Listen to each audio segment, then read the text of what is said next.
Hello guys, welcome to Lartman Farms, your favorite fish farmer. In this year, we are going to share a lot of things with you when it comes to fish farming. Last year, we did a lot of things, and in this year, there are also amazing things that we'll share with you guys. We are starting off our very first video with our own farm. So when we started fish farming and we started sharing content of the farm, there were some things that we started doing last year, 2024. And some of those things were that we had some tilapia in here, some broodstock in here. We had some catfish too as well. And right now what we have to share with you are a few developments that we are making in the farm. And there will be a few things we'll still share with you. So in our land preparation, we decided to rather get some fine sand because there are a lot of gravels over here to just create the base that is good enough for our fish. Quickly, we decided to build some ponds, and you know our standard size ponds. So in this video, I'm going to share with you the developments over here. And then also we have a pond on my right, which is going to culture our tilapia. And in this pond, we are going to move our tilapia from the broodstock tank. We are going to sex them, know the number of males to females and ratio and all of that. And we are going to put them in this particular tank. And then we are going to try and culture them together with you. And then also we'll share with you other things that we have over here and then the plan we have for the rest of this month. Is it necessary that you clean your fish tank? I've been receiving these messages on countless occasions on my channel. So, in cleaning your fish tank, it's not something you have to always do if you have a good slope in your tank. In this particular situation, what I'm going to do is, first off, I need to drain my water. So, you clean your tank when you know that there's too much debris in the pond and they are not moving. If you change your water in your tank on frequent basis, this is not going to be the issue. If you have a very good slope, this is not going to be the issue. But sometimes you do have a lot of debris in your tank which do not go out of your pond and you want to clean them. So take a look at something.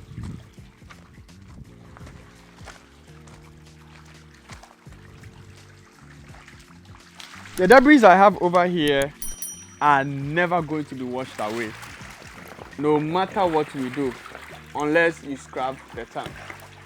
Now, some bits of this debris are going to increase ammonia in my pond, and I don't want that. So first off, on the day of doing the cleaning, you make sure you do it either very early in the morning when the sun is not out or at sunset. Today we are doing it very, very early in the morning. So first off, we decided to drain the water from the tank. I came very early to drain the water in the tank. And then the next thing I'm going to do is to take off the nets that we used to cover the ponds. Mind you, there's a lot of stress the fish is going to go through as a result of all of these changes, because now they don't have water and they're going to go through a lot more stress.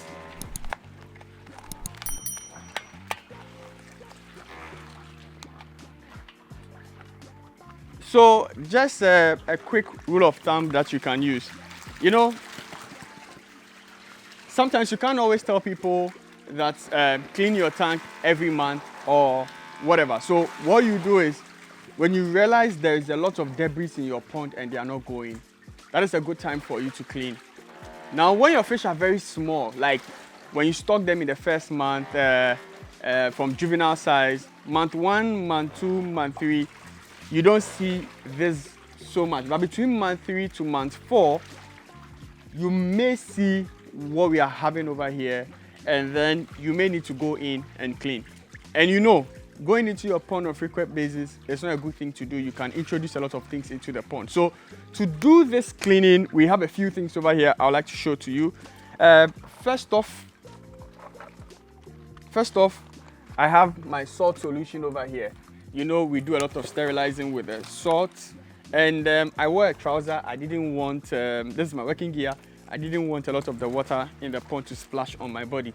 I met one of my subscribers in a bank and he told me when the water from the fish touches his body, he gets a bit of some irritation. So just a quick note over there. So I've got some Wellington boots. Inside the pond can be very, very slippery, and you do not want to slip and fall just because you're going to clean your tank. So there are these boots over here. I have cleaned them already, but I can just dab them in the water quickly. Then, aside these boots, I've got a brush. So this is a bit hard, but not too hard to destroy my tarpaulin material. So this is going to help me when I stand. I can use this to do a bit of the scrubbing in the pond, and then I sterilize it nicely too as well. And then I put it in the pond. Then you need something like this. The things I'm mentioning are things I have available, and so that is why I'm using them. This kind of brush, you're going to use it to do cleaning of the edges of the pond or the corners, and then the sides of the pond. So you sterilize them too as well, nicely in your salt solution. I've tried using my feet without this before, and I've had serious issues. Inside the pond, even though I'm wearing the boots, inside is very, very slippery, and I cannot stand in this. So first off, what I'm going to do is I look at my fish, and so like there's a fish that has been eaten already in here, so you just toss that one out, but then you take note of the fish that you've thrown out, the quantity, and then so different things to do over here. This one is more or less going to push the debris, and look at the debris in the pond. There are a lot of debris in this pond. These debris are just coming from the feed in the pond. So we are going to use this to do the scrubbing here. And then this brush is going to go along this side and along the edges you roll. First off, because the fish are already here, I'm not going to start with there. I'm going to start with the high end of the pond, and then it would wash out nicely. Am I going to stress my fish? Yes, I'm going to stress my fish a lot. And so there are a few things I would also do after cleaning of the tank to make sure that I reduce the stress levels that I've introduced in the tank. So let's go.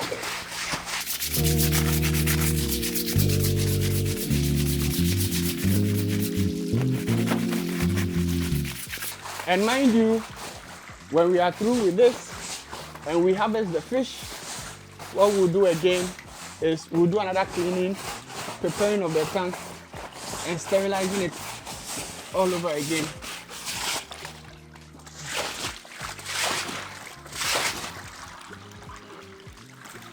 There's another one too, so that's two.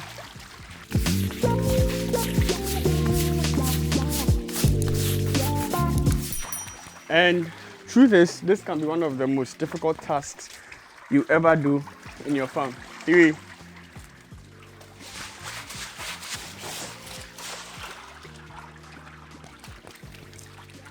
This is freshly eaten,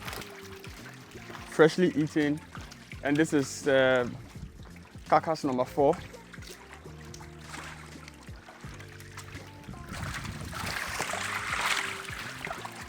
Number 5 in here. So there's a bit of the fish still feeding on each other. So if you don't take care, sometimes you'd say, I have a lot of fish in my pond, but then about 10 on an average, maybe in a week, is going. And you may not know. Either you may either blame your supplier for the fingerlings, or you may blame your workers at the farm. But these things sometimes do happen. Now, another thing, right? When you look at the fish, some of them are going to develop bruises. Some of them are going to, a lot of them are going to be stressed. Cleaning this when you have fish in the pond, always make sure you do it as fast as you can. 2, You may be able to clean, but not thoroughly. You do the thorough cleaning when you have your fish out of here harvested and you are preparing the tank for the next harvest. First off, I'm trying to soften the edge, the debris around that end.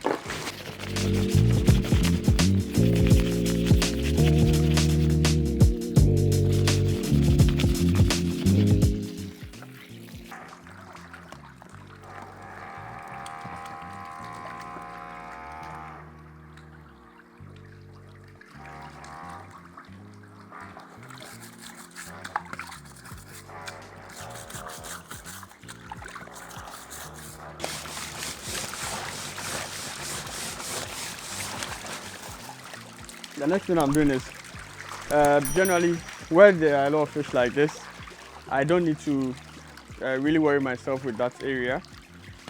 Reason being is you are still going to stress the fish more with a lot of your activities over there, right? So the most important thing is if you have fish in the pond and you are not moving them from the pond, you just want a chunk of the waste to go. Let's see if we can get closer. And make sure you don't step on any fish. And just do the top bits gently and carefully. Okay. So catfish mortality can be very crazy. And as you can see, they finished this one. So first off, if they pick the fish, they eat the belly, around the bellies first. Then by eating that, it separates the head from the rest of the body, and then they feed on this gradually. What I'm going to do is I'm going to also take this and toss it outside in the meantime. So when you are done cleaning your tank, the major issues that sediment and then gives you bits of this is this. So this is normally from your feed, and then also the wind could blow a bit of some dust. So there are a bit of pieces of gravel, and so they can sediment all around your pond, and then now you have a lot of the waste staying in the pond, which would increase ammonia in the pond. But so far, what we've done, we do know that a lot of the issues have been seemingly solved. Yeah, so the next thing we'll do is just refill.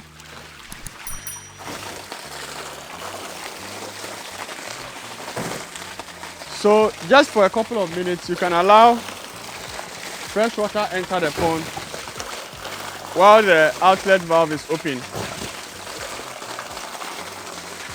Then right from there, you are good to go.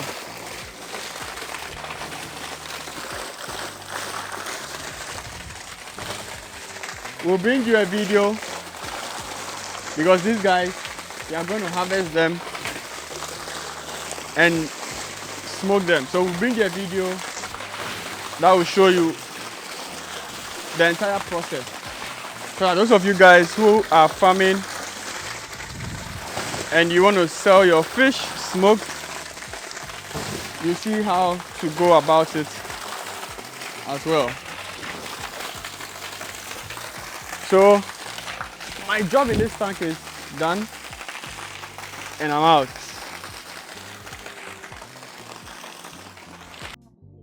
Alright, so there are some quick things I'll show you guys over here. This pond was also cleaned about just a couple of days ago, and then we did this one, right?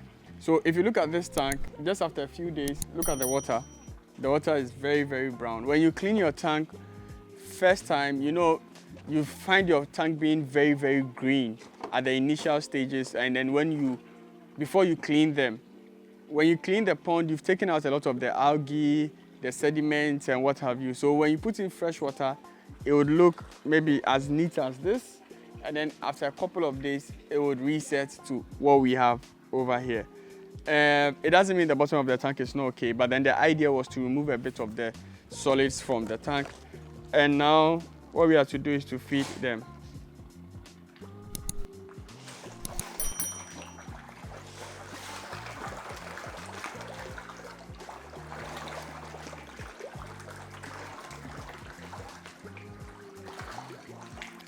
Also, we did a bit of some harvesting in this tank as well. And so based on the harvesting that we did, now the fish, they are very, very shy. If you're harvesting fish and you put in your net and you catch whatever quantity you want and you are through, what will happen is when you are feeding them the next time, you would not see your fish rushing for the feed. What will also happen is for a couple of days, when they see people come close to the pond, their reaction is a bit more or less like they are not ready to feed. So we are facing the same kind of situation over here. But again, they are still feeding, but we've reduced the quantity. But then take a look at something over here. So yeah, I told you guys that when we change water like what I've done, the fish will be stressed and we're not supposed to feed them immediately. It doesn't mean that when you give the fish feed, they are not going to eat. Take a look at something. So see how they are moving nicely, calmly, and what have you. Let me just drop something small on the top and look at them. And then one of the quick signs that tells us that we can harvest the fish in our pond is, for example, we want a lot of our fish to be around 500 grams because we are going to smoke them, yeah? So you look into your pond. If you can see with your eye that an average of 80% of the fish in your pond is about 500 grams, it's a good sign that you are closer to the time where you can harvest your fish. So it's a quick rule of thumb that I can share with you guys. And that's it. Thank you very much for joining us, and I'll catch you in our next episode. If you have any question, there's something you don't understand, just in the comment section, drop it over there. If you want to reach out to us, our number is displayed just down the screen, and then also in the description section, you will find our contact over there. Reach out to us, send us a WhatsApp, shoot us a message, and we'll be there to give you all that you require. Thank you very much, and then I'll show you the next set of things in our next episode, and bye.